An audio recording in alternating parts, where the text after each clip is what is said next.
Olá, boa tarde para você. O jornal Boa Notícia desta quarta-feira já está no ar.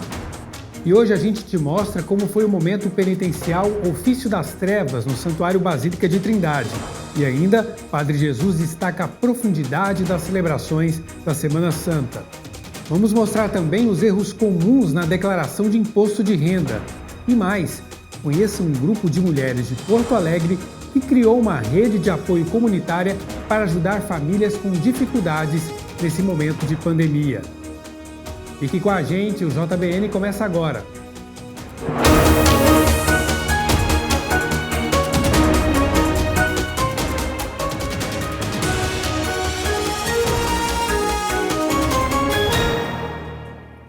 E a gente começa a edição de hoje falando sobre a Semana Santa. Este ano, mais uma vez, por causa da pandemia, as tradicionais celebrações estão acontecendo de forma online. Em Trindade, capital da fé de Goiás, as igrejas seguem o decreto municipal que permite a participação de 30% de fiéis no santuário. E ontem, terça-feira, foi o dia do momento penitencial e orante Ofício de Trevas. A nossa equipe esteve no Santuário Basílica de Trindade e mostra pra gente os detalhes agora.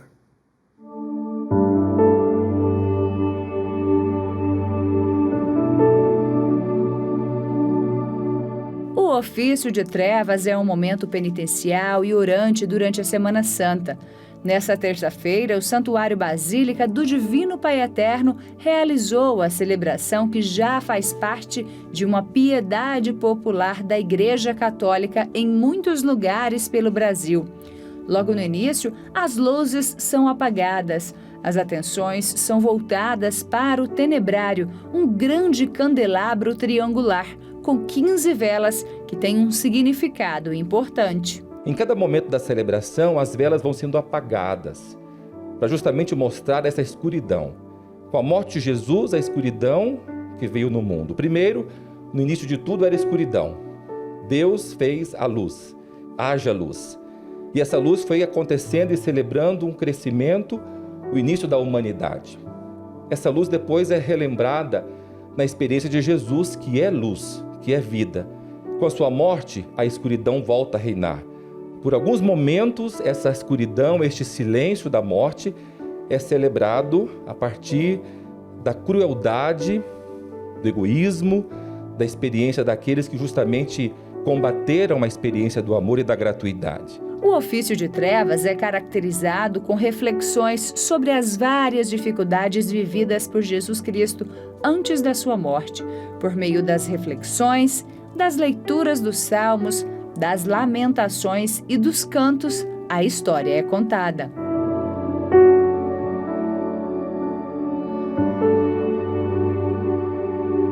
A cada salmo, a vela se apaga sucessivamente.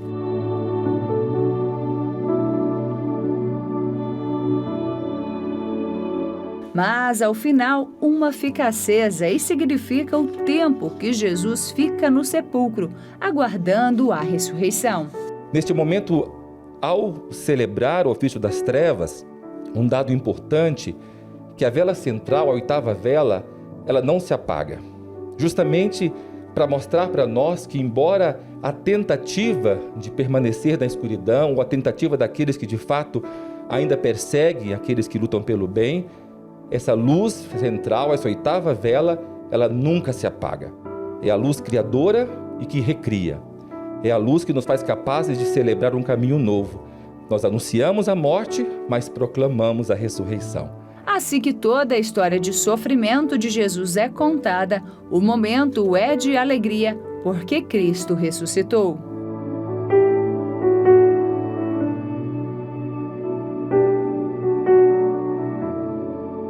Essa é a primeira vez que o Santuário Basílica do Divino Pai Eterno realiza o ofício de trevas. Esse é um momento forte de oração e reflexão sobre a vida de Cristo. A intenção é que nos próximos anos essa celebração também aconteça. Então, o ofício das trevas, ele é apresentado no rito da Semana Santa aqui de Trindade, do Santuário Basílica, justamente para chamar nossa atenção à memória, não somente da alegria, mas de todo o sofrimento E é a partir do sofrimento e a partir da cruz que a vitória, que a glória será proclamada.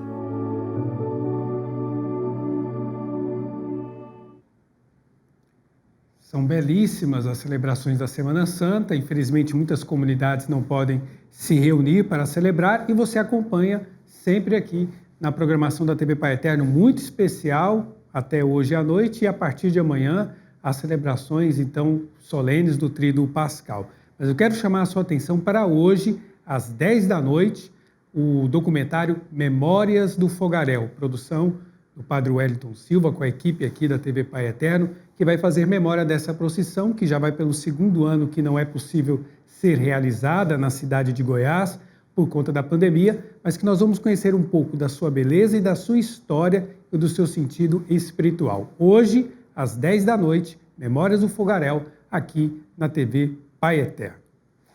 E agora o Padre Jesus Flores faz uma análise da Semana Santa e o cenário que estamos vivendo atualmente de pandemia. Vamos acompanhar.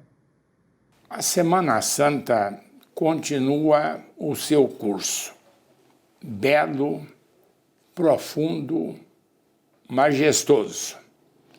Mesmo com a impossibilidade da presença dos fiéis, por causa da pandemia que cobre a face da terra, sacrificando e matando milhões de pessoas.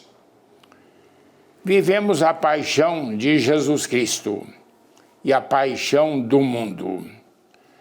Quanto sofrimento na paixão de Jesus Cristo!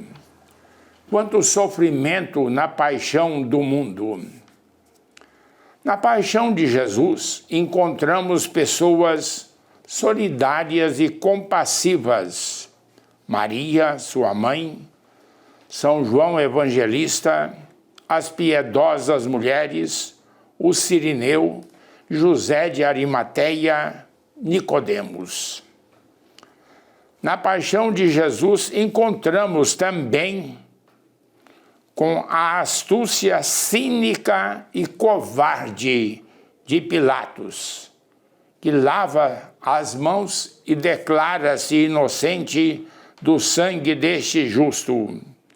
Com a malícia dos doutores e fariseus, com a traição de Judas, que vende Jesus por 30 moedas e um beijo, com a covardia dos apóstolos, com a volubilidade da multidão. Na paixão do povo encontramos pessoas solidárias e compassivas, e também inimigos e traidores que riem do sofrimento do povo. Jesus venceu sua paixão pela ressurreição e desafia a morte. Morte, eu serei a tua morte. Eu serei a tua morte. Não tenhas medo, eu venci o mundo. Que a vitória de Jesus Cristo seja também a vitória do mundo neste momento. Seguimos agora para os últimos dados divulgados pelo Ministério da Saúde sobre a Covid-19 no Brasil. Minha gente, o momento ainda é muito delicado, os recordes continuam sendo batidos praticamente de forma diária. Por isso, antes de mostrar os números, a gente continua pedindo, cuide-se. Se você já está dentro do grupo que pode se vacinar, procure uma unidade de saúde, um ponto de vacinação e receba a sua dose. Ainda estamos, infelizmente, em pandemia. Então vamos com os números aqui na tela. Os números de novos casos nesse dia 30 de março de 2021, dia de ontem. Casos novos, 84.494. No acumulado, desde o início da pandemia, 12.658.109 casos. Número de novas mortes, infelizmente, um triste recorde, 3.780 registros de mortes por Covid-19 nas últimas 24 horas. O total de mortes, desde o início da pandemia, 317.646. E o número de pessoas recuperadas já passa de 11 milhões de pessoas que tiveram Covid e se recuperaram, mas, claro, a gente pensa que há muitas pessoas que perdem a vida, infelizmente, e que estão aí na fila em busca de um leito de UTI ou de um leito de enfermaria, enfim, temos que nos cuidar sempre. Ainda não é hora de abrir a guarda. Aumento na produção de vacinas, economia global e homenagem à ativista do clima são os destaques internacionais de hoje. Confira.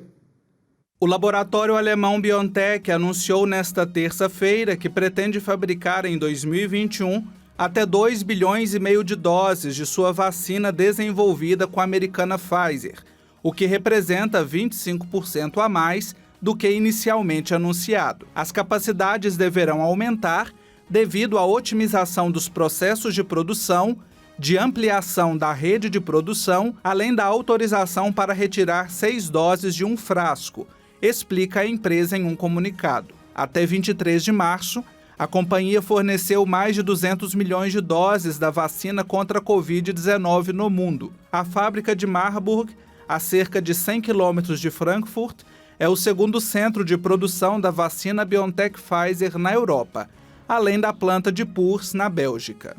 Impulsionado por Estados Unidos e China, o crescimento global está acelerando. A avaliação é do Fundo Monetário Internacional. Em janeiro, o órgão projetava um crescimento global de 5,5% em 2021. Contudo, a diretora-gerente do FMI, Kristalina Georgieva, observou para os riscos de uma recuperação desincronizada entre os países. A diretora afirmou que quanto mais tempo levar para acelerar a produção e distribuição de vacinas, mais difícil será alcançar esses ganhos. Enquanto a crise ainda está entre nós, a chave é ajudar famílias vulneráveis e empresas viáveis. Estados Unidos e China, por exemplo, fazem parte de um pequeno grupo que ultrapassará seus níveis pré-crise até o final deste ano. A Universidade de Winchester, no Reino Unido, inaugurou uma estátua de bronze de Greta Thunberg intitulada Faça a Diferença. O símbolo marca o compromisso da instituição com a sustentabilidade e a justiça social. A peça tem o tamanho natural da jovem sueca. Greta chamou a atenção de autoridades quando iniciou protestos todas as sextas-feiras em frente ao parlamento da Suécia, exigindo medidas concretas dos políticos contra o aquecimento global. A atuação de Greta inspirou um movimento internacional pelo clima em 15 de março de 2019. Agora a gente faz uma pequena pausa, o JBN volta em instantes. Não saia daí.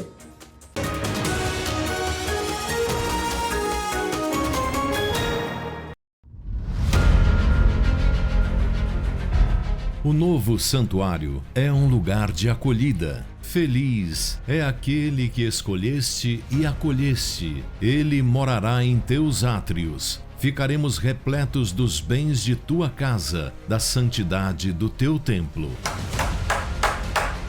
Esta casa é para acolher você, devoto doador. Esta casa é para acolher você que é parte desta obra. Esta é a nossa casa. Nova AFIP, TV Pai Eterno.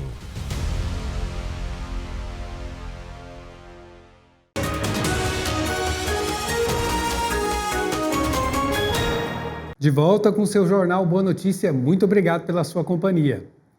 E a gente volta com notícia boa, que o Senac está oferecendo cursos de capacitação de graça. Vamos saber os detalhes com a repórter Tiara Castilho. Tiara, com você.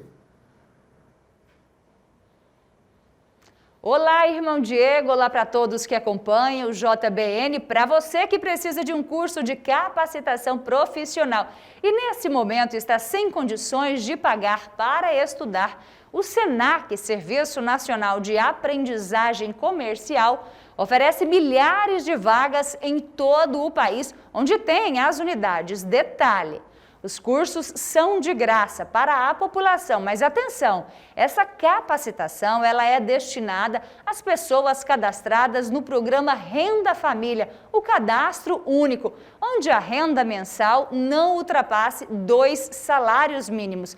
Para se ter uma noção, aqui em Goiânia, por exemplo, vão ser oferecidas mais de 10 mil oportunidades educacionais e as opções são diversas.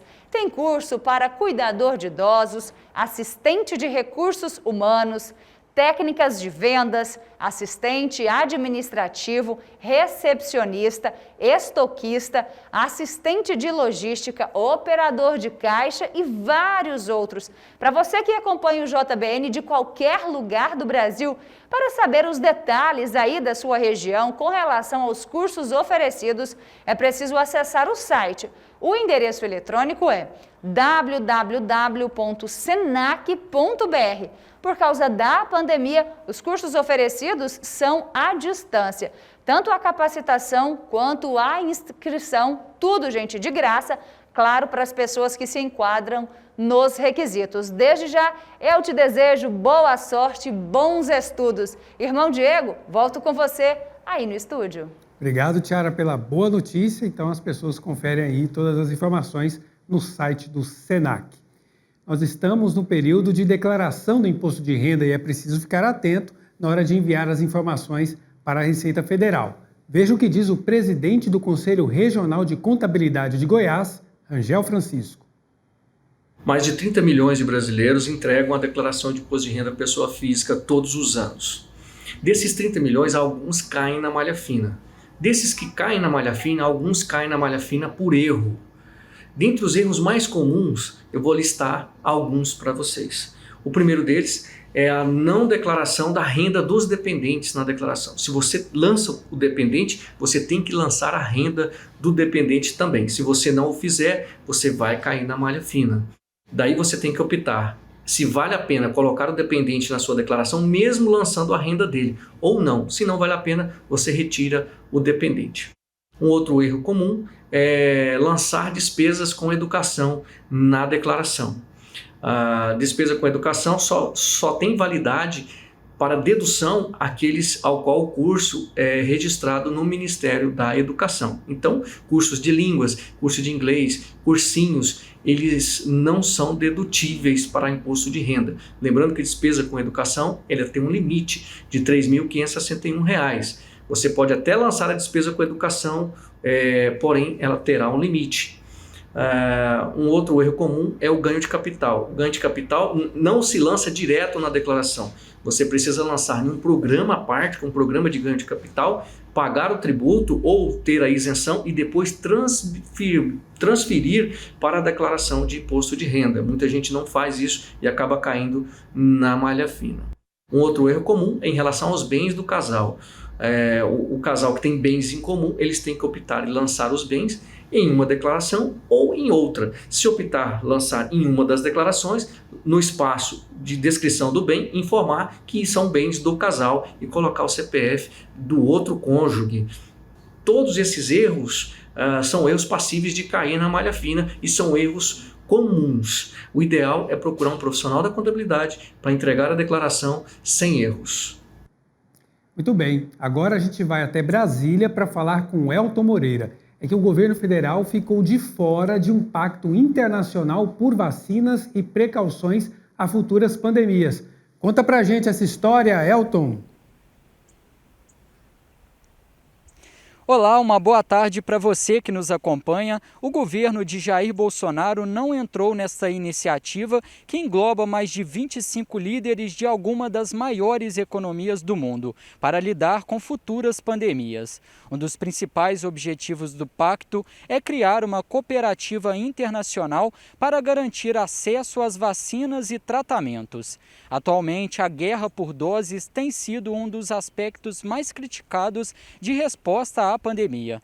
A Organização Mundial da Saúde também aprovou o projeto que busca, acima de tudo, garantir que o mundo não tenha de passar pela mesma crise quando uma nova pandemia surgir. Com relação ao Brasil, que ficou fora do pacto, é importante lembrar que ao longo dos últimos meses, o Ministério das Relações Exteriores se ausentou de reuniões para lidar com a crise no aspecto global, além de não valorizar projetos da própria OMS durante esses mais de um ano de pandemia. Agora é aguardar para ver quais serão os próximos passos. É isso, eu volto com você aí no estúdio. Obrigado, Elton. Obrigado a toda a equipe da TV Pai Eterno em Brasília. Com o agravamento da crise econômica no Brasil, muitas famílias têm passado dificuldades, inclusive na questão alimentar. E foi pensando nisso que um grupo de mulheres lá em Porto Alegre criou uma rede de apoio comunitária. E no mês dedicado às mulheres, a gente vai mostrar agora essa iniciativa tão especial. Confira. Com o objetivo de combater a volta da fome na casa de mulheres em situação de vulnerabilidade durante a pandemia, a sanitarista e educadora social Daiane Santos desenvolveu um fundo de amparo e combate à fome. O projeto, criado na periferia e para a periferia, atende comunidades de Porto Alegre, no Rio Grande do Sul.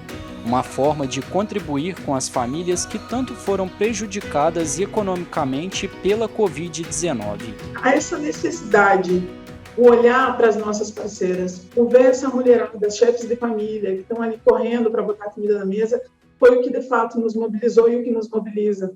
Porque eu acho que não tem como a gente pensar em cuidar com a saúde se a gente está vendo as pessoas passarem fome. Então não tem como tu falar em absolutamente nada se a gente vê que as pessoas estão passando fome. O que nos move definitivamente é isso. Inicialmente, o movimento foi pensado para funcionar de 30 a 60 dias, mas com a necessidade do distanciamento social, o projeto foi ampliado. De março a julho de 2020, foram atendidas cerca de 30 comunidades da capital e mais de 2.500 famílias. Nesse trabalho assistencial, o coletivo entrega kits de alimentação e higiene, além de roupas. Toda uma estrutura organizada por mulheres que demonstram sua força através de gestos concretos. Isso é o que tem de mais bonito da gente compreender que pessoas que até então nem se reconheciam como essas lideranças em potencial, como essa capacidade toda e o poder mesmo de transformação nesses espaços onde ocupam, a partir do momento que se encontram no coletivo, fazem um trabalho belíssimo. São mulheres que doam do trabalho de forma espontânea, que se unem a nós porque acreditam na necessidade de fazer esse movimento e também observam o quão importante é a gente estar ali. A socióloga destaca também que, no contexto histórico, a mulher negra está na pior posição. Com o coronavírus, elas enfrentam duras situações como a perda de emprego e, consequentemente, a falta de renda. Então, olhar para essas mulheres que nós auxiliamos enquanto coletivo e olhar para nós tem uma aproximação por conta dessa representação das mulheres, que são as chefes de família, das mulheres que, em grande maioria, são negras, das mulheres que moram nas comunidades. Enfim, somos nós. Só que, por um detalhe, nós temos um pouco mais de possibilidade, e é justamente nessa possibilidade que a gente se agarra para auxiliar os outros. Isso é muito bonito, ver a solidariedade tomando conta, ver que a gente consegue transformar, fazer desse espírito coletivo de compreensão de uma realidade tão desigual, a força e a potência para transformar tudo isso em parte daquilo que a gente acredita ser mais justo e mais igualitário para todas. Porque, de novo, te trago, não tem como a gente pensar e pautar a saúde onde está passando fome. A comida na mesa tem que ser a prioridade. O Fundo de Amparo e Combate à Fome recebe doações em pontos físicos de Porto Alegre e também por meio de uma campanha virtual.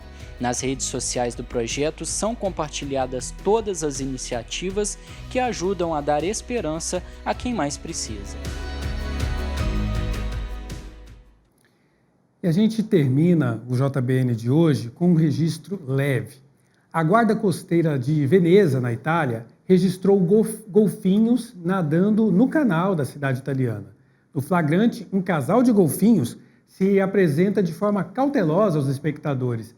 Os animais estavam ausentes devido ao grande número de embarcações no canal e também por causa da presença de turistas. Agora, com as restrições por causa da pandemia de Covid-19, a movimentação no canal diminuiu e os bichinhos voltaram a circular por ali buscando paz e tranquilidade. E assim a gente encerra o Jornal Boa Notícia dessa quarta-feira, desejando para você uma boa tarde e até amanhã.